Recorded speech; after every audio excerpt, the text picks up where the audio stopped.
Now a certain woman of the wives of the sons of the prophets cried out to Elijah, saying, Your servant my husband is dead. You know that your servant feared Yahweh. Now the creditor has come to take for himself my 2 children to be slaves. Elijah said to her, What should I do for you? Tell me, what do you have in the house? She said, Your servant has nothing in the house except a pot of oil.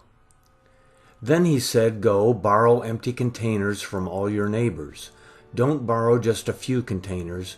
Go in and shut the door on you and on your sons, and pour oil into all those containers, and set aside those which are full. So she went from him and shut the door on herself and on her sons. They brought the containers to her, and she poured oil. When the containers were full, she said to her son, Bring me another container. He said to her, There isn't another container. Then the oil stopped flowing. Then she came and told the man of God. He said, Go, sell the oil and pay your debt, and you and your sons live on the rest. One day Elijah went to Shunem, where there was a prominent woman, and she persuaded him to eat bread. So it was that as often as he passed by, he turned in there to eat bread. She said to her husband, See now, I perceive that this is a holy man of God, who passes by us continually. Please let's make a little room on the roof. Let's set a bed, a table, a chair, and a lampstand for him there.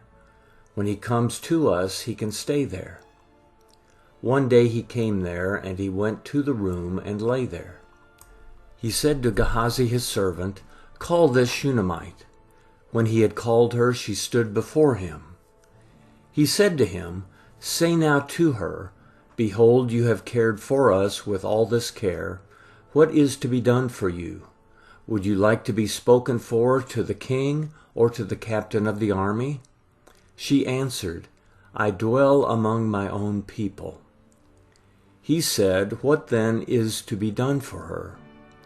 Gehazi answered, Most certainly she has no son, and her husband is old. He said, Call her. When he had called her, she stood in the door. He said, At this season, when the time comes around, you will embrace a son. She said, No, my lord, you man of God, do not lie to your servant. The woman conceived and bore a son at that season, when the time came around as Elijah had said to her.